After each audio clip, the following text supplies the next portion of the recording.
भद्रक जिला बलसाही फाटक निकटरे रेल धारणारे कटी वृद्ध मृत मृतक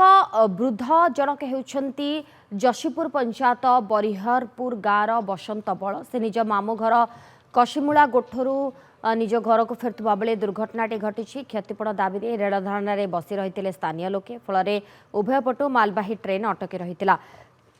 पुलिस बुझासुझा करने पर धारणार हटी लोके रेल फाटक दे प्रतिदिन शह शह लोक यातायात करुवा बेले ट्रेन यातायात समय कौन गेट पड़े ना जहाँफल अनेक समय दुर्घटना घटुछि। एक्सक्लूसिव चित्र वृद्धंकर मृत्यु होगा पर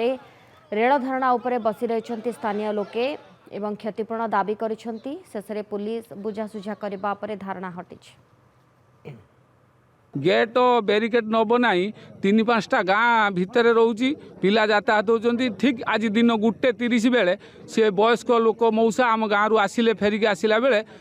आसिक पहुँचला बेले ये सिक्यूरीटी कहीं ना सिक्यूरीटी बुलूँ से लोकटी जापारानी लाइन उपरू चढ़ी आसी ट्रेन बाड़े एक्सीडेंट कला। तेणु आमर दाबी होजे पर्यंत ए रेलवे क्रॉसिंग रो गेट न हम से पर्यंत ट्रेन यातायात कराया दबू ना। ये जो फाटकटी ये रोना कहीं जगिया